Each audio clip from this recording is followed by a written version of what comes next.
सरकार को अपनी शुभकामनाएं देता हूँ और सभी माननीय सदस्यों को जो निर्वाचित हुए हैं उनको तथा सदन में उपस्थित सभी मीडिया के साथियों को, दिल्ली शहर के हमारे साथियों को नववर्ष की शुभकामनाएं पेश करता हूँ। आज का दिन इस सदन के लिए बहुत महत्वपूर्ण है। 20 वर्ष से हम लोग इस सदन के सदस्य हैं और राजनीति के अंदर दिल्ली के सदन में एक नया अध्याय प्रारंभ हुआ है। मुझे इस बात की खुशी भी है कि यहाँ बहुत सारे नौजवान सदन में आए हैं। सभी तरफ बहुत सारे हमारे सिख बंधु या सरकारी सदन के अंदर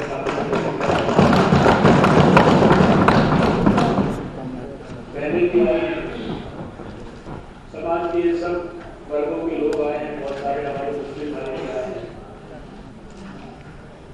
पिछले 15 वर्ष से इस सदन में श्रीमती शीला दीक्षित मुख्यमंत्री थी और उसके पहले श्री मदन लाल खुराना जी, साहेब सिंह जी और सुषमा स्वराज जी इस सदन में मुख्यमंत्री के रूप में रही हैं। आज अरविंद केजरीवाल जी सदन में मुख्यमंत्री के रूप में हमारे बीच में उपस्थित हैं। जब अरविंद केजरीवाल जी की पार्टी का उदय हुआ था तो देश में बहुत लोगों को नई आशा की किरण लगा रही थी। यद्यपि अन्ना जी के आंदोलन के कारण इस पार्टी का उदय हुआ। अन्ना जी ने राजनीति की दलदल से बाहर रहकर राजनीति को स्वच्छ रखने का जहां संकल्प लिया था, वहां अरविंद केजरीवाल जी ने राजनीति में आकर राजनीति को जब स्वच्छ करने का संकल्प लिया तो मेरे जैसे बहुत सारे लोगों को जो राजनीति में सुविधा को महत्व देते हैं उनको बहुत खुशी होती है और हमें भी बाकी देशवासियों की तरह बहुत सारी आशाएं थी। दिल्ली में चुनाव हुआ। अरविंद केजरीवाल जी ने कहा कि दिल्ली के लोगों को,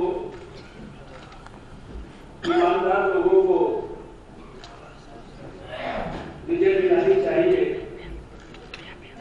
और दिल्ली के लोगों ने जो सबसे ईमानदार पार्टी थी उसको सबसे ज्यादा वोट दिया।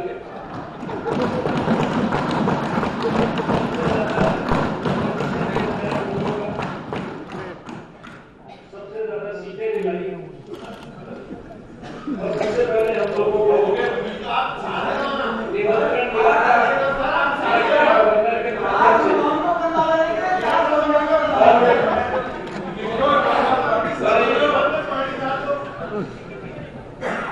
एक प्रकार से ये विडंबना ही है कि जो पार्टी इस सदन में 15 साल से राज कर रही थी वो तो 8 पर सिमट गई। जिस पार्टी को सबसे ज्यादा सीटें मिली वो विपक्ष में बैठी है और जिस पार्टी को 28 सीटें मिली दूसरे नंबर पर रही वो सत्ता पक्ष में बैठी है। जब अरविंद केजरीवाल जी ने ये कहा था कि किसी पार्टी से और विशेषकर कांग्रेस से कोई ना समर्थन लेंगे ना उसको समर्थन देंगे, तो सभी के मन में उनके प्रति आदर का भाव और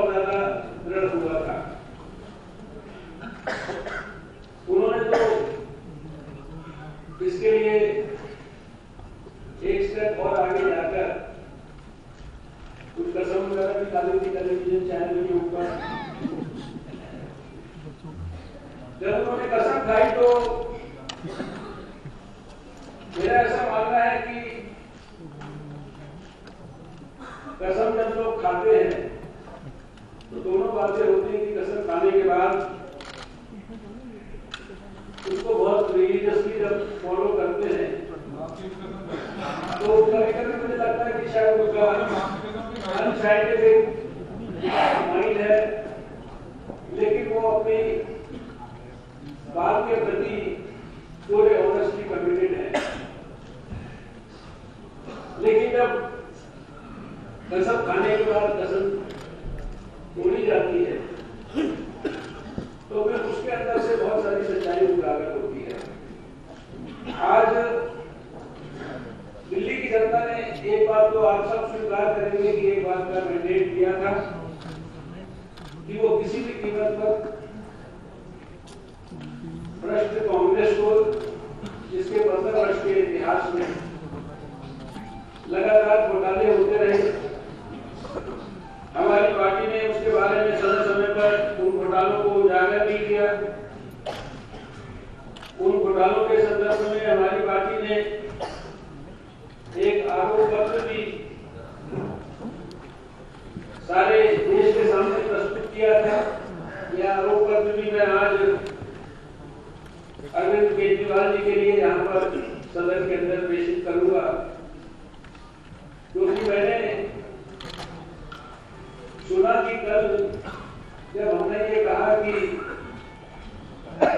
जितनी जल्दी अरविंद केजरीवाल जी को बाकी सब अपने निर्णय के अनुरूप काम करने की है, उतनी जल्दी उन्होंने पिछले 6 दिन में जिस कांग्रेस सरकार को, जिस कांग्रेस पार्टी को वो देश की, दुनिया की सबसे भ्रष्ट पार्टी बोलते थे, उसके घोटालों की चर्चा करने में वो किसी प्रकार का संकोच नहीं करते थे। जिस पार्टी की मुख्यमंत्री के खिलाफ उन्होंने चुनाव लड़ा और जिनमें आधा दर्जन बार शायद ये कहा कि वो चुने जाने के बाद अगर सबसे पहला कोई काम करेंगे तो उन्हीं मुख्यमंत्री को सबसे पहले जेल में भेजेंगे, उनके खिलाफ सारे जितने भी घोटाले हैं, अनियमितता है, उनकी जांच करेंगे।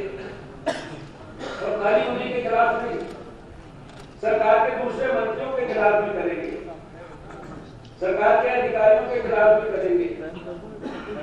और हमने जब बड़ी सहज ढंग से ये मांग की कि इतनी आप तेजी बाकी मांगों को या अपनी घोषणाओं को पूरा करने के लिए दिखा रहे हैं, उसकी 5-10% तेजी आप उन भ्रष्ट लोगों को, उन भ्रष्ट सरकार के मंत्रियों को, उन अधिकारियों को जिनको दिन रात आप जेल में भेजने के लिए धमकियां देते थे, उनको भी आप इन्वेस्टिगेट करना प्रारंभ करिए। तो कल मैंने सुना उन्होंने कहा कि डॉक्टर हर्षवर्धन के पास कोई सबूत है तो वो दे। डॉक्टर हर्षवर्धन के पास तो जो सबूत है वो तो हम लोगों ने 15 साल में बहुत बार उजागर किए। लेकिन मैं ये जरूर जानना चाहता हूँ मुख्यमंत्री जी से कि वो जो इतने दिन तक सब लोगों को लगातार ये कहते रहे कि कांग्रेस पार्टी के भ्रष्ट लोगों के खिलाफ सबसे पहले अगर हमारी सरकार कोई काम करेगी तो उनको जेल भेजने का काम करेगी, तो क्या वह सब कुछ हो गया कि सबूतों पे बोल रहे थे? हमने जानते कि उनकी क्या मजबूरी है जिसके तहत उन्होंने उसी कांग्रेस को, जिसको कि दिल्ली के लोगों ने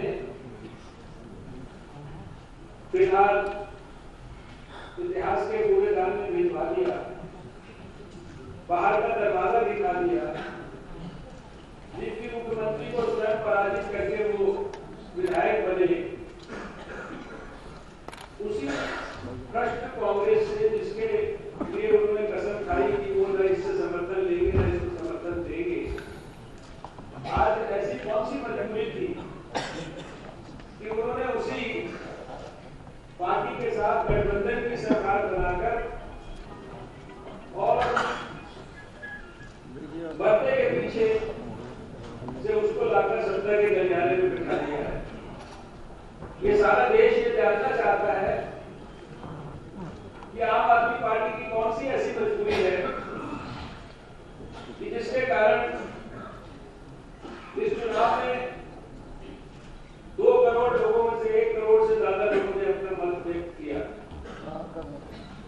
70% लोगों ने मतदान के अंदर अलग अलग पार्टियों को अलग अलग अपना मैंडेट दिया, जिसमें सबसे ज्यादा मैंडेट भारतीय जनता पार्टी के पक्ष में दिया गया। और फिर मैंडेट जब मिलता है, अभी मनीष सिसोदिया जी खुद कह रहे थे कि यार जनता बैठी है, जनता के प्रतिनिधि बैठे, जनता के प्रतिनिधियों को जब मैंडेट मिलता है तो उनको जनता के जहां पर कुछ निर्णय लेने के लिए मैंडेट मिलता है, लेकिन उस मैंडेट को इग्नोर करके 1 लाख 2 लाख 3 लाख लोग उनके SMS के माध्यम से और 200 400 500 लोगों की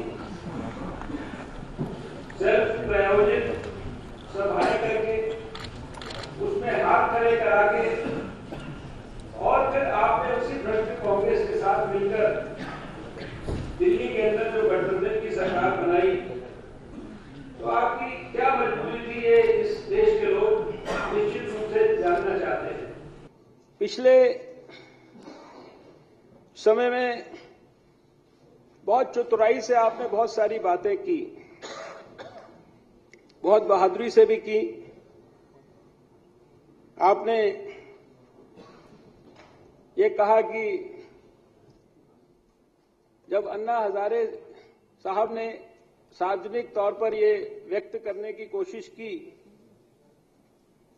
और उन्होंने कहा कि आपकी बहुत सारी हरकतों पर उन्हें नाराजगी है, और चुनाव से पहले उन्होंने चिट्ठी लिखकर भी ये कहा कि उनके समर्थन का भ्रम फैलाने की कोशिश ना की जाए। तो आपने सीधे सीधे कहा कि कई 100 करोड़ रुपए खर्च हो रहे हैं इस काम के लिए, और कई 100 करोड़ रुपया खर्च हो रहा है आपके और अन्ना हजारे जी के बीच में डिफरेंसेस पैदा करने के लिए। हालांकि कांग्रेस की मदद से उस समय आप किसी प्रकार से बच गए। फिर आपने ये कहा कि 29 तारीख को रामलीला मैदान में आप जन लोकपाल बिल को प्रस्तुत करेंगे। आप ये बखूबी जानते थे कि जन लोकपाल बिल दिल्ली की सरकार नहीं बना सकती।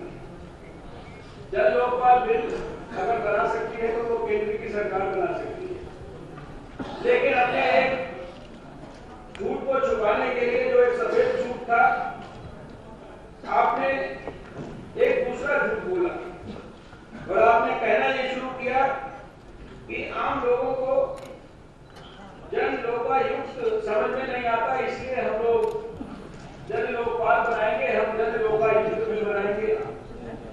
आप ये भी जानते थे कि दिल्ली में पहले से लोकायुक्त का है। इसी सदन के अंदर 1993 में जब हमारी सरकार बनी थी तो जो पहले कुछ बिल यहाँ पर बने थे उसमें लोकायुक्त और उप लोकायुक्त का बिल जो है यहाँ पर बनाया गया था, सबसे पहले पास किया गया था। और लगातार आप ये जानते हैं कि आप अगर लोकायुक्त के कानून में भी कोई परिवर्तन करना चाहें तो उसको भी ये सदन अकेले नहीं कर सकता, वो भी भारत की सरकार राष्ट्रपति की सहमति से कर सकती है। लेकिन आप लगातार दिल्ली के लोगों को ये सब बताते रहे। आपके पार्टी के लोगों ने चुनाव के दौरान लोगों को यह कहा कि हमने सबसे शपथ पत्र भरवाया है कि कोई राजनीति इस्तेमाल नहीं करेगा। आपने लेकिन लोगों को यह नहीं बताया कि सुप्रीम कोर्ट इस दिशा में पहले ही आदेश पारित कर चुका है। उसने पिछले ही साल आदेश पारित कर दिया था, एक साल पहले आदेश पारित कर दिया था। दिल्ली में किसी भी विधायक को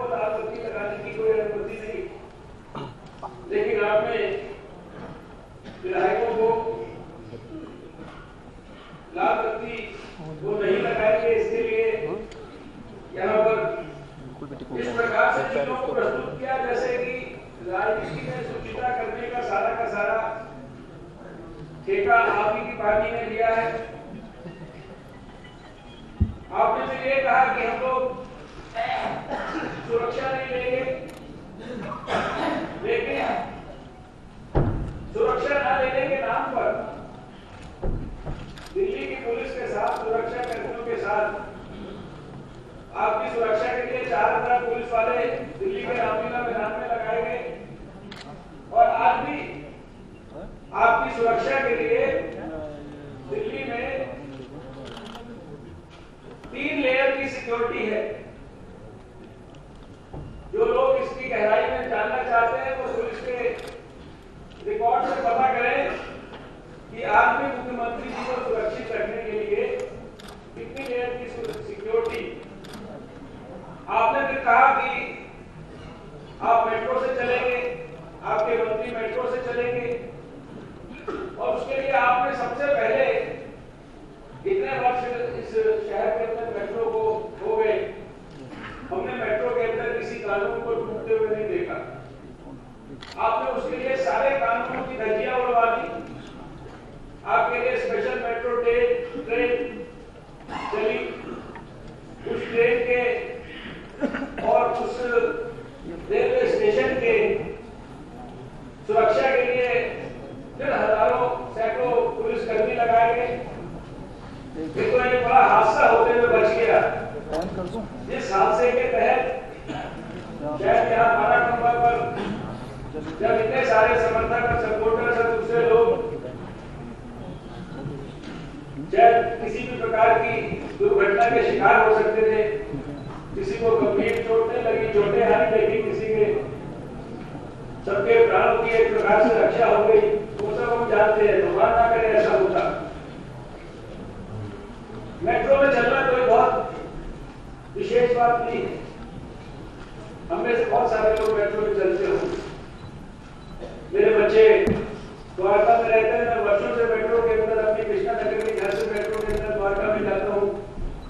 मैंने तो कभी किसी अपने मीडिया के साथी को बुलाकर उसकी फोटोग्राफी मेट्रो स्टेशन पर नहीं कराई, अखबार के अंदर तस्वीर नहीं छपवाई।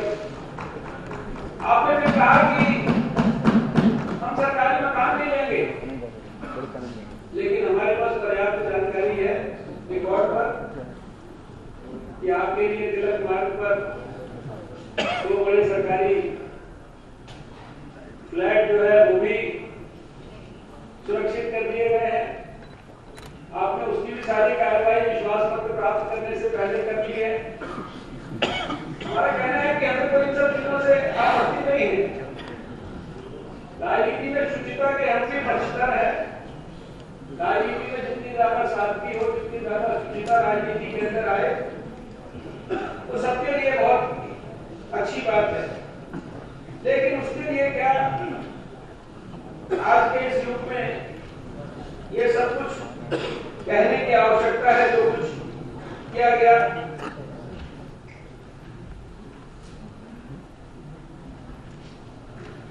अध्यक्ष जी, मैं ये भी जानना चाहता हूं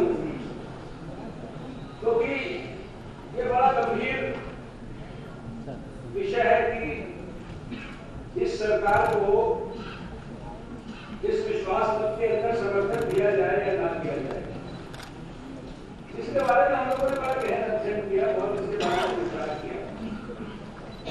तो बहुत सारे ऐसे प्रश्न हमारे सामने खड़े हुए जिसके उत्तर हमें मिले नहीं।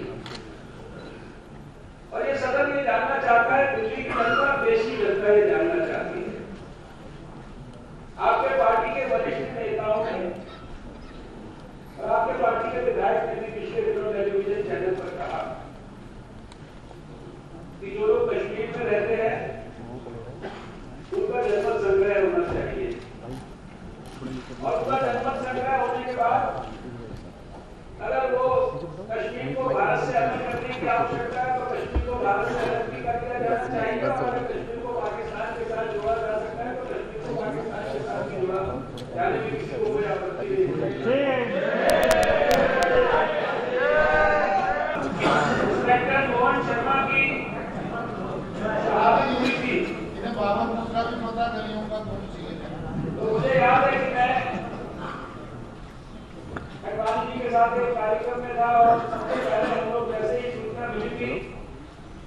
पुलिस के हॉस्पिटल में गए थे। इंस्पेक्टर मोहन शर्मा बहुत गंभीर अवस्था में थे, उनको ऑपरेशन थिएटर में ले जाया गया था और उस दिन से लेकर आज तक उनके परिवार की सारी स्थिति है उसके साथ हम लोग कोई आवश्यकता नहीं बात कहनी थी, हम लोग उसके टच में रहे। वो ऐसा हादसा था जिसके ऊपर इस देश के एक एक इंसान ने, एक एक नागरिक ने, एक एक बुजुर्ग ने, एक एक देशभक्त ने आंख से आंसू निकाले थे और जिनके आंख से आंसू निकले वो शायद परिवार ने लोग आज तक की आंख से उनके पिता के, उनकी पत्नी के आंसू हमें नहीं है। लेकिन आपने उनकी शहादत के ऊपर भी प्रश्न चिन्ह लगा दिए। आपने कहा कि शर्मा की शहादत एक फर्जी एनकाउंटर के तहत हुई है।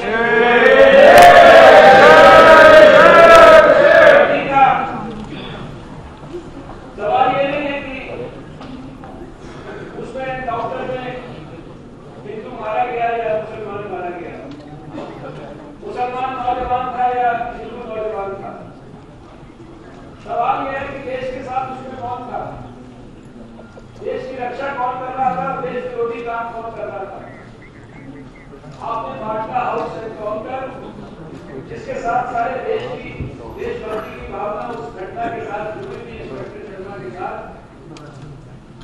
उसके ऊपर भी आपने गंभीर प्रश्न चिन्ह लगा दिया। अफजल गुरु की फांसी हुई इस देश के अंदर, आपके नेताओं ने उसके बारे में भी गंभीर प्रश्न चिन्ह लगा दिए।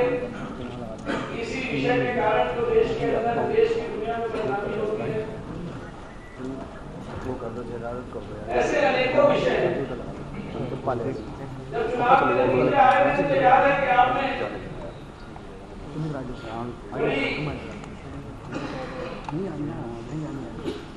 चतुराई से कहा कि हमको अपेक्षित सफलता नहीं मिली, हमें अपेक्षित सफलता न मिलने के लिए एक मिलता जुलता चुनाव चिन्ह जो है वो चुनाव आयोग ने ले दिया और एक प्रकार से उसके विवेक पर प्रश्न चिन्ह लगा दिया चुनाव आयोग की।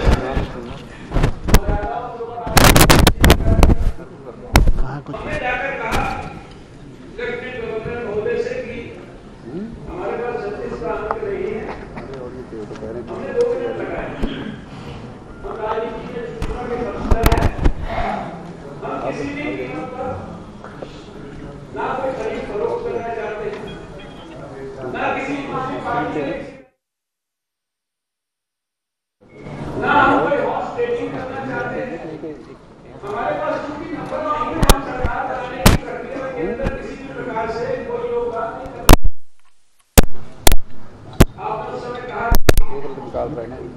कि भारतीय जनता पार्टी के लोगों को 4 लोग खरीद लेने चाहिए। आपने ये नहीं बताया कि आपके कौन से 4 लोग इस काम के लिए मार्केट के अंदर बिकाऊ थे जो हम खरीद सकते थे। आपने ये कहा कि जब केंद्र में आपकी सरकार बनेगी तब आप गठबंधन करेंगे।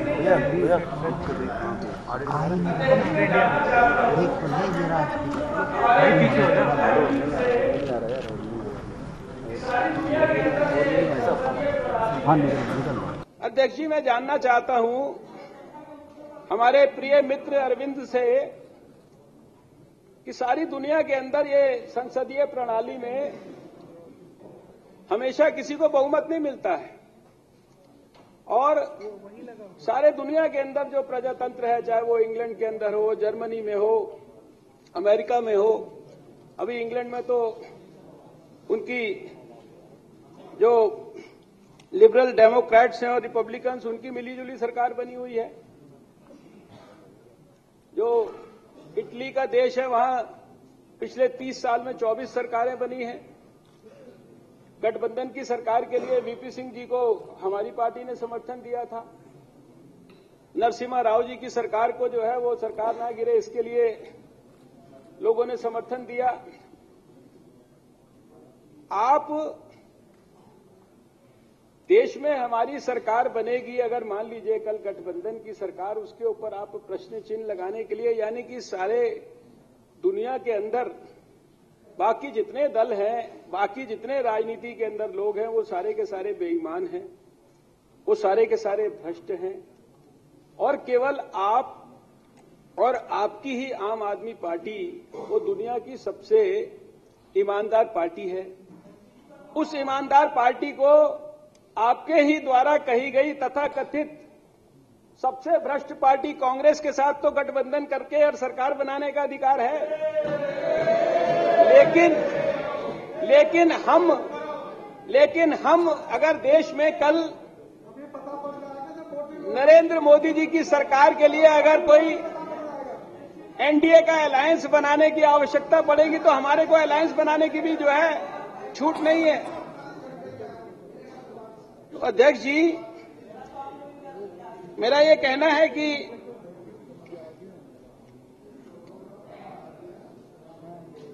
दूसरों पर लांछन लगाना ये बहुत आसान है, लेकिन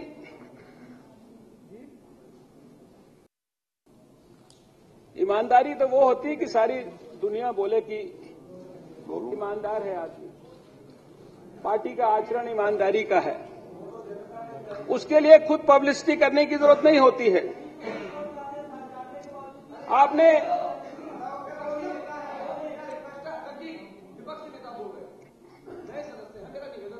आपने कहा कि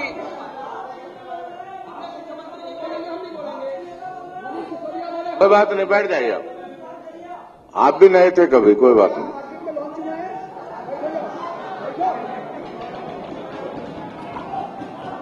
बैठ जाइए, हर्षवर्धन साहब, आपने आधा घंटा हो गया आप। कोई बात नहीं, हाँ बैठ। आपने एक और कहानी सुनाई। आपके लीडर बोल रहे हैं, आप चुप रहिए। इतने तो चला दें। देखिए, आपने एक और कहानी सुनाई कि आपने इनकम टैक्स कमिश्नर के पद से इस्तीफा दिया। आप वहां रहते तो वहां हजारों करोड़ रुपया कमा सकते थे, लेकिन आपने इस्तीफा दिया। मुझे पता नहीं कैसे वहां लोग कमाते हैं, क्या करते हैं। फिर आपकी इनकम टैक्स ऑफिसर्स की एसोसिएशन ने एक बयान दिया कि आप भी कमिश्नर नहीं रहे और आपके बैच का भी कोई व्यक्ति कमिश्नर नहीं रहा। तो फिर आपने एक और नया बयान दिया कि ये बयान भी उनकी इनकम टैक्स कमिश्नर की एसोसिएशन को देश के वित्त मंत्री ने दिलवाया है। अध्यक्ष जी, ये अनेकों ऐसे प्रश्न हैं जिनके बारे में ये देश जानना चाहता है। हम ये जानना चाहते हैं कि क्या अरविंद केजरीवाल मुख्यमंत्री के रूप में तुरंत सरकार के मंत्रियों की जांच कराना प्रारंभ करेंगे? क्या जो फोर्ड फाउंडेशन से अभी तक $3,69,000 की एड ऑन रिकॉर्ड आपकी संस्था कबीर, जिसके सदस्य मनीष सिसोदिया जी की संस्था है और जिसके अरविंद केजरीवाल जी जिसके साथी हैं, क्या जो उसको फोर्ड फाउंडेशन के रिकॉर्ड्स के हिसाब से $3,69,000 की जो 2010 और 2011 के अंदर 2005 में $1,72,000, फिर 2008 में $1,97,000 और 31 अगस्त 2011 को ही फोर्ड फाउंडेशन के प्रतिनिधि स्टीवन साल्निक ने बिजनेस स्टैंडर्ड अखबार को साक्षात्कार में ये कबूल किया कि उन्होंने 2 बार कबीर को $3,69,000 की फंडिंग की। तो हम ये जानना चाहेंगे कि इस फंडिंग का मकसद क्या था। यह अमेरिकी संस्था आवाज और इसके अलावा जो नीदरलैंड्स की सरकार के माध्यम से जो केंद्र की सरकार तो अपने इन्वेस्टिगेशन कर रही होगी, लेकिन दिल्ली में जो राजनीतिक गतिविधियों के लिए या गैर राजनीतिक संस्थाओं को जो इस प्रकार की फॉरेन फंडिंग हो रही है, इसकी जांच के बारे में क्या दिल्ली की सरकार यहां पर कोई आश्वासन देगी। अध्यक्ष जी, आपने जल्दी में हमारी सरकार ने अभी 2 महत्वपूर्ण फैसले किए, उन फैसलों के बारे में भी मैं चर्चा करना चाहता हूं। आपने कहा कि हम दिल्ली के लोगों को जिनके घर में मीटर लगा हुआ है उनको करीब 20 किलो लीटर पानी मुफ्त देंगे। दिल्ली की मुख्यमंत्री शीला दीक्षित जी 15 साल दिल्ली जल बोर्ड की चेयरमैन रही, लेकिन उसके बावजूद भी एक बाल्टी भी शायद उन्हें बड़े मुश्किल से मिलता है। कम से कम 10 लाख से ज्यादा लोगों के घर में मीटर नहीं लगा हुआ है। और मैं ये जानना चाहता हूं, मैंने हिसाब लगाया,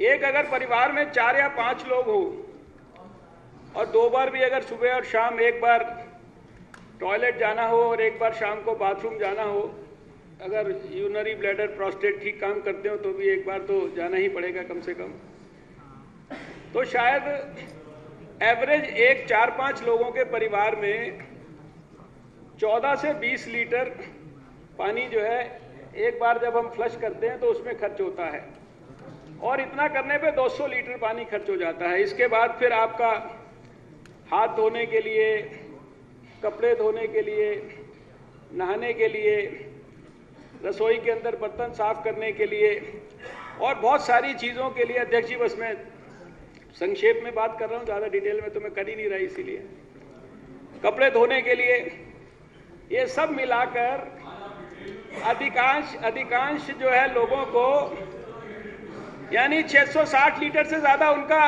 पानी वैसे ही खर्च हो जाता है। अब स्थिति ये आएगी कि थोड़े दिन के अंदर अगर किसी को टॉयलेट जाना कहेगा, भाई अपने उसके मित्र के यहाँ जा रहा हूं, वहीं जाके टॉयलेट कर लेंगे, अपने घर का पानी जो है खर्च ना हो तो अच्छा है।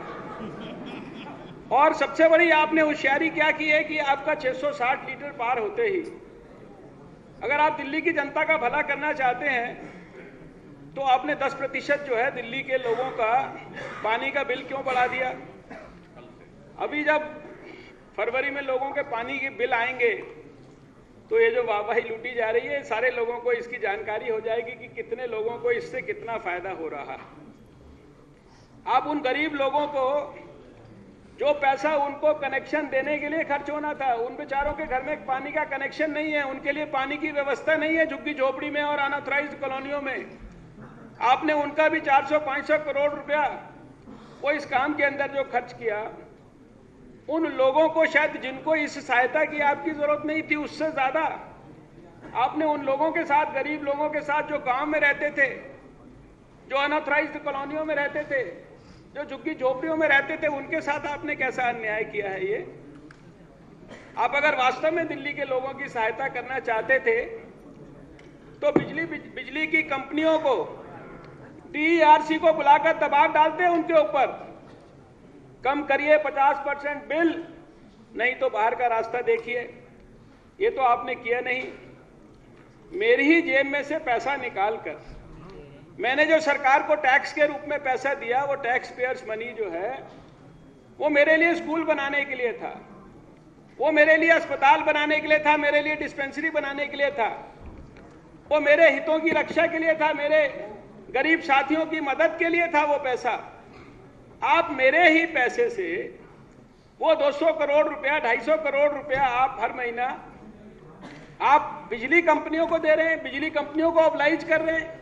हर्षवर्धन जी कह रहे हैं, आप मुझे ये बताने की कोशिश कर रहे हैं एक मिनट हर्षवर्धन जी, चाहता हूं अध्यक्ष जी 1 मिनट बोल लीजिए आप। 1 घंटा 28 मिनट आपके हैं, तकरीबन 40 मिनट आप बोल चुके। ठीक है, मैं आपके और साथी भी कुछ बोलना चाहेंगे, उनके लिए छोड़ दो ना कुछ।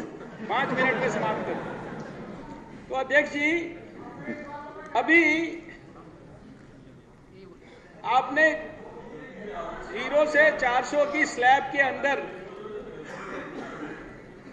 तो कहा कि 50% आपने उनको सब्सिडी दे दी। बहुत सारी सब्सिडी तो पहले ही थी उनके पास, और उसके अंदर जो फिक्स किस्म के चार्जेस थे वो तो सब वैसे के वैसे हैं। और जो 400 से लेकर और 600 की स्लैब के अंदर जो लोगों को जो फायदा होता था वो सारा का सारा आपने वापस उनसे छीन लिया। यानी बिजली कंपनियों को हमने भी कहा था कि हम 30% कम करेंगे, लेकिन हमने उसके लिए योजना बनाकर दी थी।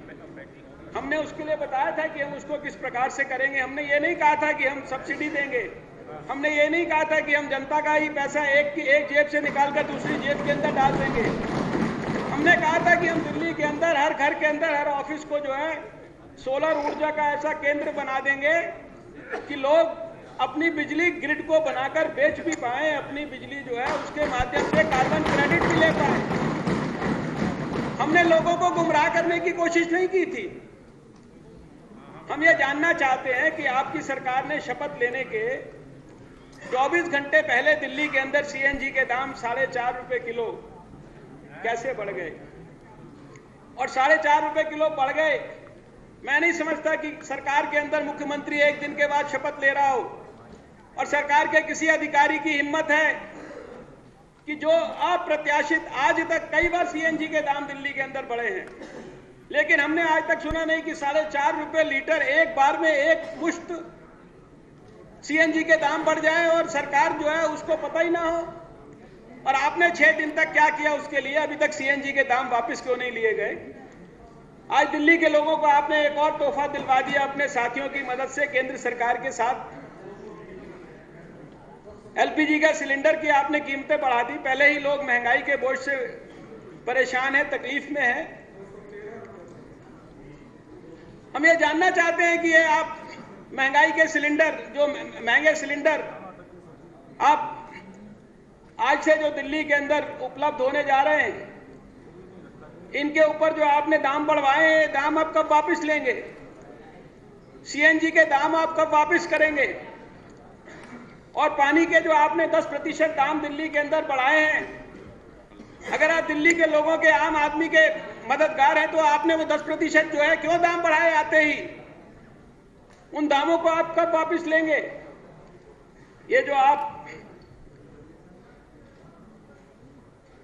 जो आंकड़ों की जो है जादूगरी करके दिखाने की कोशिश कर रहे हैं, कितना लोगों को फायदा होगा ये लोगों को 1 महीने के अंदर पता लग जाएगा। लेकिन ये पानी बिजली से ज्यादा जो मैंने अध्यक्ष जी कहा कि जो मैंने कुछ विषय ऐसे उठाए हैं जिन विषयों के बारे में आप,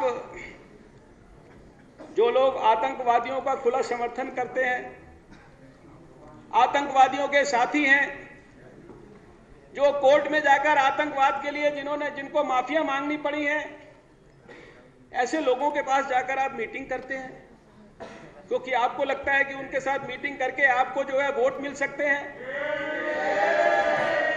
अध्यक्ष जी, ये जो विषय इस प्रकार के हैं जो इस राष्ट्र की सुरक्षा से जुड़े हैं, जो इस राष्ट्र की अस्मिता के साथ जुड़े हैं, हम कुछ भी कर सकते हैं, लेकिन हम राष्ट्र धर्म को अपने क्षीण नहीं होने देंगे किसी भी कीमत पर। राष्ट्र धर्म की भावना के साथ अगर इस देश के अंदर कोई भी खिलवाड़ करेगा, उसका कोई समर्थन हम नहीं कर सकते हैं, उसके समर्थन की बात हम सोच भी नहीं सकते हैं। या तो आज अरविंद केजरीवाल जी इस सदन के अंदर माफी मांगे कश्मीर के बयान के लिए, अपनी पार्टी के माफी मांगे जो इंस्पेक्टर मोहन शर्मा की शहादत को इन्होंने फर्जी एनकाउंटर किया, माफी मांगे सारे देश के साथ जो जाकर इन्होंने आतंकवादियों के साथ साठगांठ की थी, माफी मांगे जो ऐसी संस्थाओं से जो चंदा लेकर, और ये संस्थाएं फोर्ड फाउंडेशन जैसी दुनिया के अंदर क्या क्या कर रही हैं, ये संस्थाएं दुनिया के दूसरे देशों में किस प्रकार से इस चंदे के माध्यम से अराजकता फैला रही हैं। हम जानते हैं कि इन संस्थाओं का क्या एजेंडा है। इस देश की जनता ने अब तय कर लिया है कि नरेंद्र मोदी भारत के भविष्य के प्रधानमंत्री हैं। आप किसी भी तरह के चंदे इकट्ठे कर लीजिए, किसी भी तरह की योजनाएं बना लीजिए, किसी भी तरह का समर्थन ले लीजिए, किसी भी तरह के गठबंधन कर लीजिए, नैतिक अनैतिक। अभी ये जो हमारे दोस्त हैं मनीष जी, नैतिक बहुमत की बात कर रहे थे। अरे कौन सा बहुमत मिला आपको? नैतिक बहुमत। राजनीति के क्षेत्र में सबसे ज्यादा अगर कोई अनैतिक बहुमत हो सकता है तो वो आपकी इस गठबंधन सरकार का है, जो आपने जो मिलकर बनाई है। आप कौन से नैतिक बहुमत की बात कर रहे हैं? आप कौन से मुद्दों की बात कर रहे हैं? सबके वही मुद्दे हैं। सारे दिल्ली के जनता को, गरीब लोगों को, अनऑथराइज्ड कॉलोनियों में रहने वालों को, गांव में रहने वाले लोगों को, मजदूरों को, टीचर्स को, बच्चों को, नौजवानों को, सबके लिए सब लोग सेवा करना चाहते हैं। हम सब भारत की राजनीति में इसीलिए काम कर रहे हैं। हम भी 20 वर्ष से विधायक हैं। हमें भी हमारे क्षेत्र के लोगों ने 5वीं बार 43,000 वोटों से जिताकर भिजवाया है, सेवा करने के लिए भिजवाया है, जनता के हितों की रक्षा करने के लिए भिजवाया है। आप कौन से त्याग की, कौन से समर्पण की बात कर रहे हैं? कौन से त्याग और समर्पण की राजनीति की बात कर रहे हैं? जानना चाहते हैं हम। अब आप जिस हाई मॉरल ग्राउंड पर खड़े होकर ऊपर से बात करते थे कि आप देश की राजनीति को साफ करना चाहते हैं, क्लीन करना चाहते हैं, भ्रष्टाचार के खिलाफ लड़ाई लड़ना चाहते हैं, अब वो बातें आप बंद कर दीजिए। अब यह देश वो सुनने के लिए तैयार नहीं है। जिस दिन आपने भ्रष्टाचार के साथ कॉम्प्रोमाइज कर लिया, आपको भ्रष्टाचार के बारे में अब बात करने का कोई नैतिक और अनैतिक और टेक्निकल अधिकार नहीं है। ये सारे दिल्ली की जनता ये जानना चाहती है कि आखिर फिर कभी कभी हमें लगता है कि ये जो सत्ता है ये वास्तव में शायद ऐसी चीज है कि लार टपकने लगती है इसके कारण जो, और फिर सारी चीजें भूल जाती हैं थोड़ी देर के लिए। अच्छा, सबसे बड़ी आश्चर्य की बात है कि अनैतिक गठबंधन आपने किया, भ्रष्ट पार्टी के साथ गठबंधन आपने किया, और बंदूक आप चला रहे हैं जनता के कंधे पर, कह रहे हैं हमने कोई समर्थन मांगा नहीं, हमने कोई समर्थन लिया नहीं। आज भी हो सकता है भाषण में यही कहेंगे, समर्थन लेंगे, लेकिन आज भी यही कहेंगे हमें तो जनता ने बनाया, जनता ने बनाया, हम तो जनता से पूछ के बने हैं। अरे अपने मोहल्ले के अंदर मैं भी सभा करूं, जैसा भाषण दूं वैसे हाथ खड़े करा सकता हूं। और जो 1 करोड़ लोगों ने दिल्ली के अंदर अपना जनमत दिया वो जनता का मत नहीं था। आपने कुछ 100 लोगों को, कुछ 1000 लोगों को इकट्ठा करा लिया। अब उस एसएमएस के बारे में भी अखबार में मैंने बड़ी कई किस्म की खबरें पढ़ी। किसी ने कहा वो कांग्रेस हेडक्वार्टर से हो रहे थे, किसी ने कहा बीजेपी वाले करा रहे थे, किसी ने कहा बंबई से हो रहे थे, किसी ने कहा पाकिस्तान से आ रहे थे, किसी ने कहा अफगानिस्तान से आ रहे थे। सवाल यह है कि इन प्रश्नों के जवाब देने होंगे, और अगर इन प्रश्नों के जवाब देंगे तो आज तो हमारे को जो कुछ दिखाई दे रहा है, हमें लगता नहीं कि हम ऐसी सरकार का समर्थन कर सकते हैं। जो कुछ इन्होंने देश के साथ अन्याय किया है, देश के साथ धोखा किया है, जनता के साथ विश्वासघात किया है, धन्यवाद, पहले उसका जवाब दें, वरना हमने तय किया है कि हम ऐसी सरकार को समर्थन नहीं कर सकते, नहीं कर सकते, नहीं कर सकते। धन्यवाद।